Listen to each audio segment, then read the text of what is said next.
Bismillahirrahmanirrahim.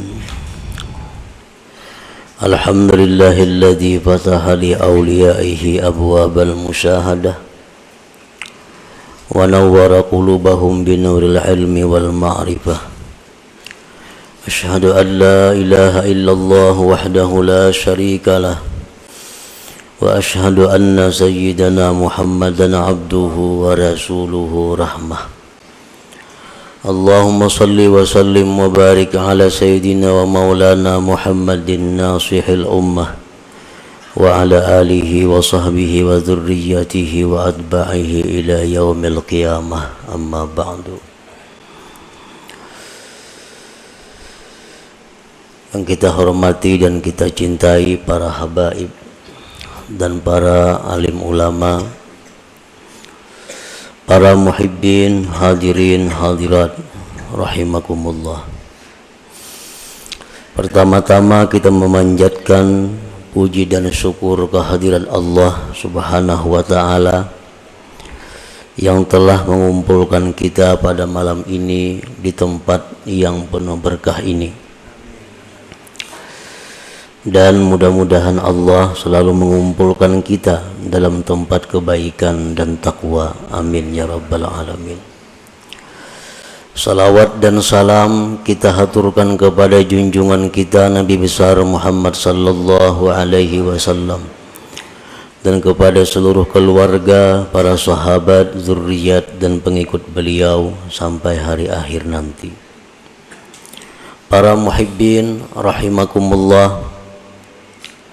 Al-faslu tsani minal hikmati tsalisata asyar minal hikamil ataiyah, qala al-musannif rahimahullah wa nafa'ana bi ulumi. Pasal yang kedua daripada hikmah yang ke-13 daripada hikam al-ataiyah. Berkata pengarang Imam Ahmad bin Athaillah As-Sakandari rahimahullah wa nafa'ana bi ulumi. Am kaifa yarhalu ilallah ta'ala wa huwa muqabbalun bi syahawatihi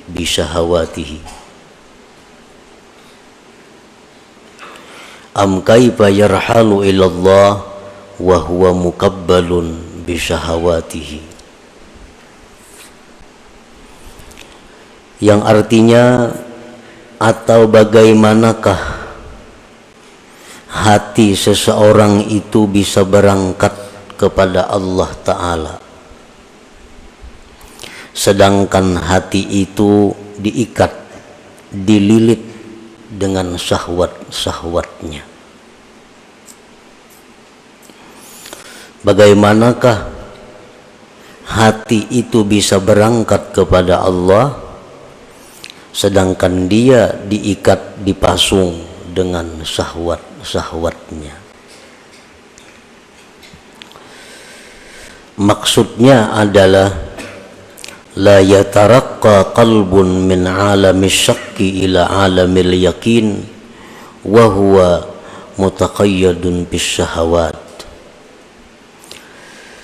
Tidaklah mungkin, tidaklah naik hati seseorang dari alam keraguan-raguan kepada alam yakin, sedangkan hati itu terkait pada keinginan-keinginan nafsunya. Nah, para muhibbin rahimakumullah, sebagian manusia ada yang hatinya itu masih berada di alam syak, alam keraguan-raguan. Dan hati yang berada di alam ragu-ragu itu tidak akan bisa naik kepada alam yakin kalau hati tersebut masih terikat, terkait dengan keinginan-keinginan nafsunya. Para muhibbin rahimakumullah, kita meyakini dengan seyakin-yakinnya dalam pengakuan kita bahwa kita ini akan mati. Itu pengakuan kita. Tetapi pada kenyataannya tingkah laku kita, akhlak perbuatan kita, seolah-olah kita ini ragu-ragu dengan kematian itu. Kita mengaku bahwa kita yakin bahwa di kubur itu ada azab, ada nikmat. Dan kita yakin dalam pengakuan kita bahwa kita satu saat akan masuk ke alam kubur itu. Tetapi pada kenyataannya dalam tingkah laku kita sehari-hari, seolah-olah kita tidak percaya kita akan masuk ke alam kubur itu. Hal ini dapat kita lihat dengan kesibukan-kesibukan kita yang sifatnya dunia, dengan pikiran-pikiran kita yang selalu terfokus untuk dunia. Itu satu bukti bahwa kita ini belum yakin akan kematian kita. Walaupun andai kata kita ditanya, kita pasti menjawab mati itu yakin. Tetapi tingkah laku kita bertentangan dengan pengakuan itu. Banyak di antara kita yang mengejar dunia tidak cukup waktu. Banyak di antara kita yang memikirkan dunia tidak cukup kepala. Arti kada cukup kepala itu napa? Seorang kada sanggup mencari pembantu-pembantu, asisten-asisten, menunjukkan kepala seorang kada cukup lagi memikirkan itu. Sabigi kepala kada cukup, maulah seekong asisten, kada cukup lagi, ulah seekong pembantu lagi. Nah, yang dipikirkan apa? Semuaan adalah urusan-urusan keduniaan. Nah, padahal ini mengaku dia yakin akan mati, yakin, tetapi tingkah lakunya tersebut menunjukkan bahwa dia itu ragu-ragu. Nah, ini yang dimaksud dengan bahwa tidak bisa naik hati daripada alam ragu-ragu kepada alam yakin kalau hati itu masih terikat dengan keinginan-keinginan nafsunya, dengan keinginan-keinginan syahwatnya. Nah, para muhibbin rahimakumullah, yanqasimul yakin ila arba'ati aqsam. Yakin itu ada 4 macam. Ini yang mesti kita datangi, ini yang mesti kita tempati, ini yang mesti kita naiki, supaya hati kita jangan diam pada alam ragu-ragu ini, naik kepada alam yakin. Yang pertama, al-yakin bitauhid, yakin pada tauhid. Yakin pada tauhid itu artinya adalah an la yaral asya kullaha illa minallah musabbibil asbab fala yaltafitu wa la yata'allaqu wa la yastanidu ilal asbab. Yakin pada tauhid itu bahwa dia tidak melihat akan sesuatu itu seluruhnya kecuali dari Allah yang menerbitkan segala sebab. Maka dia tidak menoleh kepada sebab, tidak berpegang kepada sebab, dan tidak bersandar kepada sebab. Nah, ini orang yang yakin dalam tauhidnya.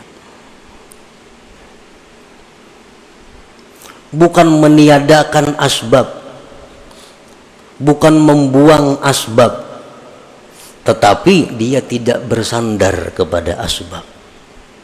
Hatinya kada bergantung kepada asbab, hatinya kada menoleh kepada asbab.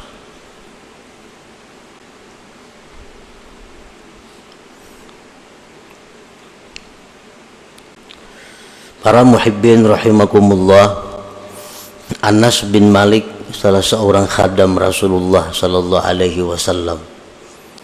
Anas ini berkata, 10 tahun aku berkhadam kepada Rasulullah jadi pembantu beliau. Beliau tidak pernah menyalahkan aku. Kenapa engkau tidak begini? Kalau engkau begini, niscaya tidak begini. Nah, bahasa kitanya, 10 tahun aku berkhadam kepada Rasulullah Sallallahu Alaihi Wasallam. Rasulullah tuh kada pernah meniwas lawan aku terhadap apa yang aku kerjakan. Ini menunjukkan bahwa Rasulullah Sallallahu Alaihi Wasallam itu tidak menoleh kepada asbab. Ini Anas adalah asbab. Asbab yang bisa mendatangkan kesenangan kalau pas lawan yang kita maksud. Asbab yang bisa mendatangkan kekecewaan kalau kada pas dengan yang kita maksud. Kan pembantu. Pembantu ini adalah sebab bisa mendatangkan kepada kita kesenangan kalau gawiannya pas cocok lawan kehendak kita. Dan pembantu ini bisa merupakan sebab mendatangkan kekecewaan kalau pekerjaannya kada sesuai dengan kita.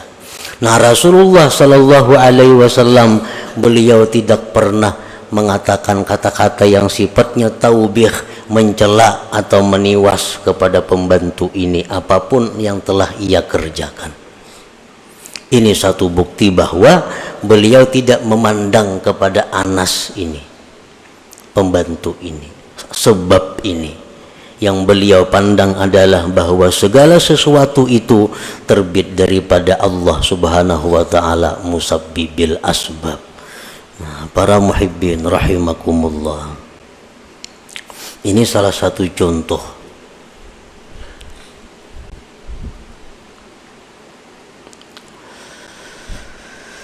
Nah, jadi yakin yang pertama adalah yakin pada tauhid. Yakin dalam tauhid itu adalah melihat sesuatu itu merupakan ciptaan daripada Allah sebagai musabbibil asbab, maka dia tidak menoleh lagi, tidak bergantung lagi, tidak bersandar lagi kepada sebab ini. Nah, apabila kita bisa menerapkan yakin tauhid ini dalam diri kita, maka kita kada akan ada sifat dendam. Ada sifat dendam. Dendam itu orang yang habis-habisan memandang kepada makhluk, lupa kepada Allah, lalu ada dendam. Nah, kalau kita bisa meyakinkan, menerapkan yakin tauhid ini, kita tidak akan ada perasaan dengki kepada seseorang. Kenapa ada dengki? Karena memandang kepada makhluk, lupa kepada Allah. Kalau kita bisa menerapkan yakin tauhid ini, kita akan bersih daripada sifat ujub. Karena ujub itu melihat kebaikan dari diri sendiri, lupa kepada Allah. Nah, jadi sifat menyalahkan orang lain, sifat dendam, sifat dengki, sifat ujub, itu akan selalu bersarang dalam hati kita selama kita masih berada di alam syak, di alam keraguan-raguan ini.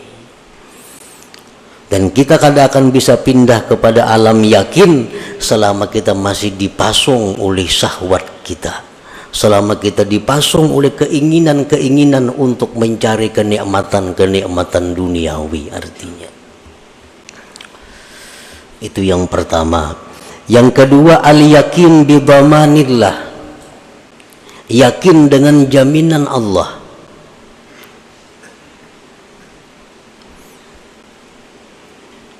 Fala yahtammu birrizqi, maka dia tidak risau dengan rezekinya.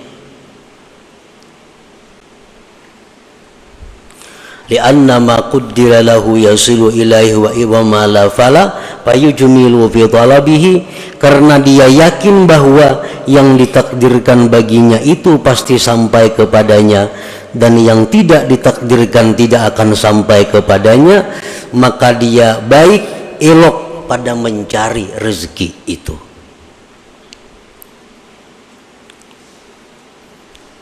Yakin yang kedua, yakin dengan jaminan Allah. Allah sudah menjamin bahwa apa yang Dia tetapkan untuk kita itu pasti akan sampai kepada kita. Apa yang tidak milik kita tidak akan sampai kepada kita. Nah, kalau kita yakin itu, payujmilu fit talab, maka dia akan ilok dalam hal mencari rezeki. Nang ilok mencari rezeki itu kayak apa? Pertama, tahu halal haram. Oh, ini yang halal, ini yang haram. Yang kedua, dinamakan ilok dalam mencari rezeki adalah tahu waktu. Ini waktu mencari rezeki, ini waktu beribadah, ini waktu menuntut ilmu, ini waktu untuk keluarga. Nah, ini dinamakan baik dalam menuntut rezeki. Orang-orang yang tidak elok dalam mencari rezeki, kada tahu halal, kada tahu haram, mencari rezeki kada tahu waktu sembahyang, kada tahu waktu belajar, kada tahu waktu menuntut ilmu. Yang penting menuntut rezeki, mencari rezeki. Ini orang yang tidak yakin dengan jaminan Allah. Orang yang tidak yakin dengan jaminan Allah.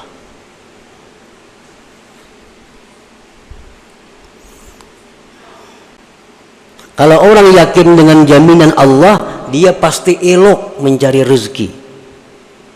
Pasti bagus mencari rezeki itu, artinya beradab.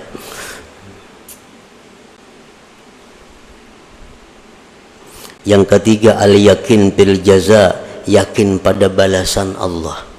Bi anna ma ya'malu mithqala dzarratin min khairin aw syarrin fasayarah fayajtahidu fit ta'ah.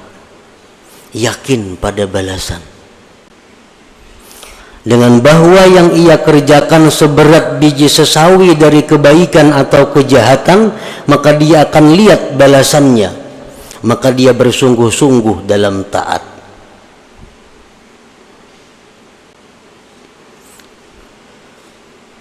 Allah melalui Rasulullah SAW menyatakan bahwa kalau engkau sembahyang ini, maka balasannya itu lebih baik daripada surga, lebih baik daripada dunia dan isinya.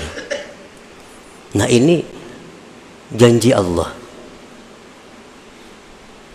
Kalau engkau melakukan ini, engkau akan diazab dengan azab yang sangat pedih.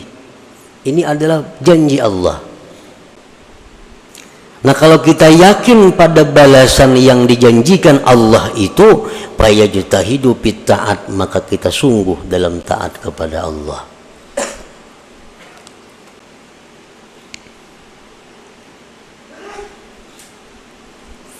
Kenapa kita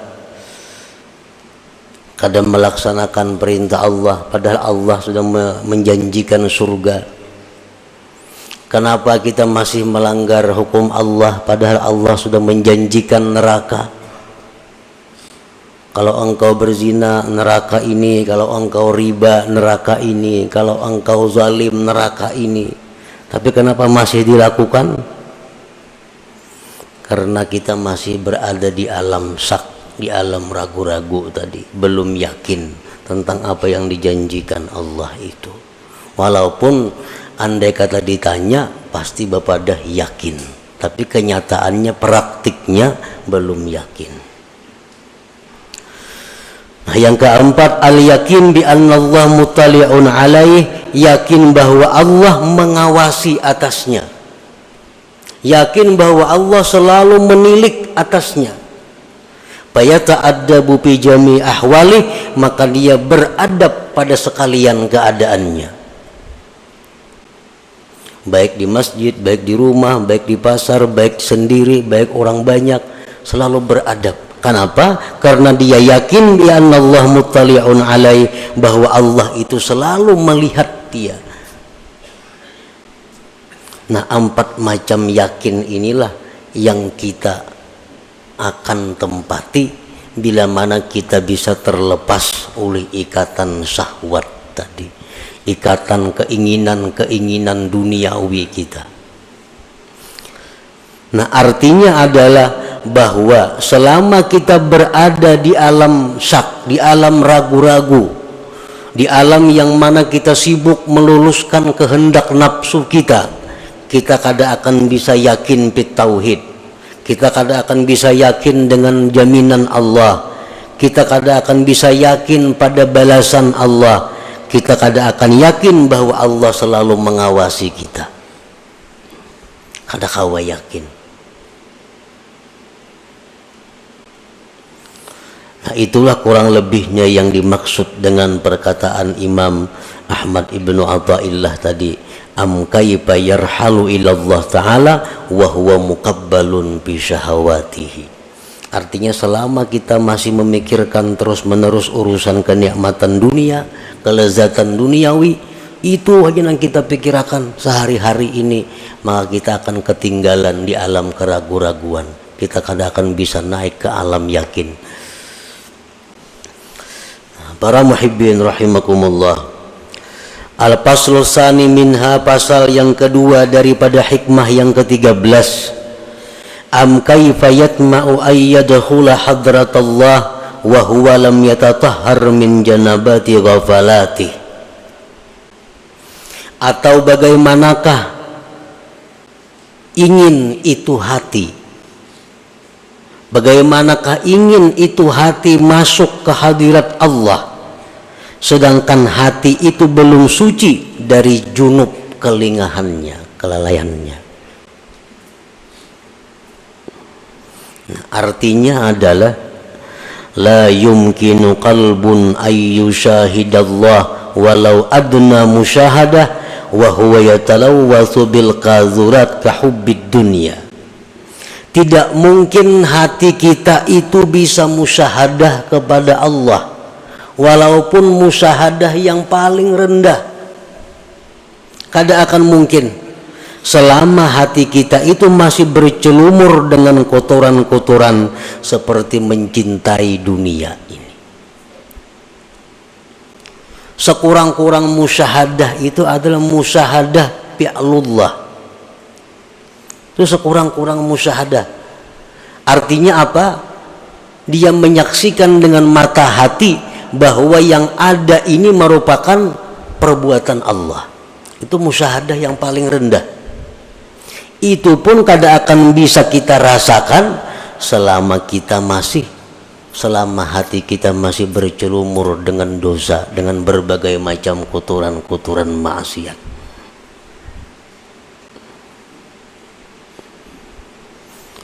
Yang dicari itu melihat sesuatu ingat lawan Allah, melihat nangka ini balangnya ingat lawan Allah, melihat nangka ini potongannya ingat lawan Allah. Kan itu dicari. Kada akan bisa kita seperti itu kalau kita masih bercelumur dengan maksiat.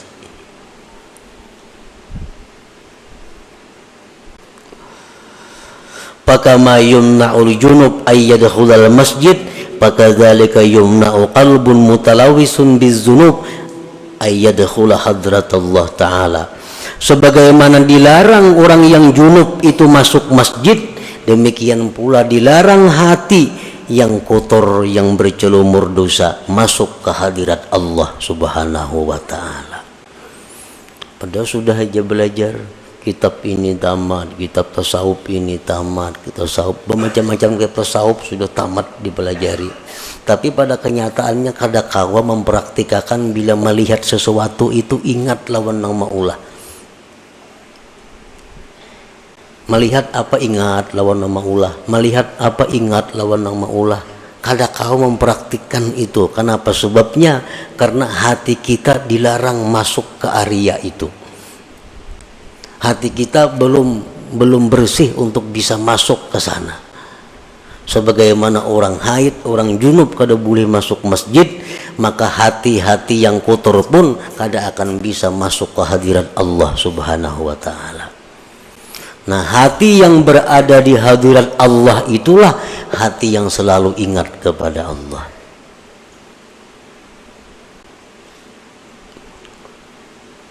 Nah, jadi artinya amun kita hendak nang macam itu, selalu ingat lawan Allah dimanapun berada. apapun yang dilihat, apapun yang didengar, ingat lawan Allah. Kalau kita hendak macam itu, mesti kita bersihkan hati kita daripada maksiat-maksiat hati. Nah, kita bersihkan hati kita daripada kotoran-kotoran hati. Bila sudah kita bersihkan, maka seapa bersihnya, seitulah kita akan bisa masuk ke alam hadratullah tadi. Al-Faslur Rabi' minha, pasal yang keempat daripada hikmah yang ke-13 yang terakhir. Am kaifa yarju ayyafhama daqa'iqal asrar wa huwa lam yatub min hafawatihi. Atau bagaimanakah dia berharap mempaham rahasia-rahasia yang halus-halus sedangkan dia belum tobat daripada dosa-dosanya. Artinya la yafhamu qalbun, tidak paham itu hati, al-ulumat dakikah, akan ilmu yang halus-halus. Allati taridu 'alal arifin, yang mendatang itu ilmu atas orang-orang arif. Wa huwa yusirru 'alal maksiat, dia masih mengekali kemaksiatan. Kalau kau mempaham perkataan-perkataan orang arif, apalagi Al-Quran, kalamullah, apalagi kalam Rasul, hadis-hadis Nabi, dia kada akan bisa paham kalau dia masih melakukan maksiat kepada Allah, kalau dia tidak tobat daripada kemaksiatan. La yafhamu qalbun ala ulumad dakikah, tidak akan bisa mengerti itu hati akan ilmu nang halus-halus. Kitab hikam termasuk kitab yang dianggap sebagai ilmu yang halus-halus. Kada akan bisa mengerti kitab ini kalau hati kita ini masih bercelumur dengan maksiat kal hasadi, seperti dengki, wal hikdi, dendam, wa idmarisu ala ahadin minal muslimin, masih menyimpan ada kejahatan kepada seseorang muslimin. Nah, kita kada akan bisa paham apa-apa yang dimaksud, yang diisyaratkan oleh orang-orang yang arif dengan Allah. Nah, para muhibbin rahimakumullah, maka itulah 4 pasal yang terkandung di dalam hikmah yang ke-13 daripada Al-Hikam Athaiyah ini. Nah, selanjutnya insyaallah kita sambung dengan hikmah yang ke-14 sesudah hari raya nanti insyaallah, sesudah lebaran dan Rabu yang akan datang kita sudah mulai pray insyaallah. Malam Rabu hidup 15 bulan Syawal insyaallah taala. Ila hadratin Nabi sallallahu alaihi wasallam. Al-Fatihah.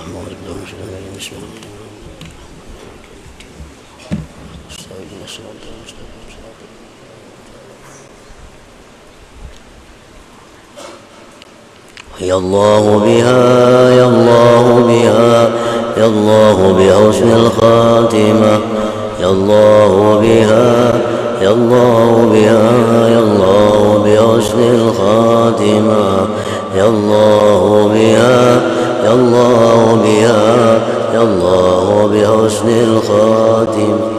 فيا أيها الرجل منه شفاعة صلوا عليه وسلموا تسليما.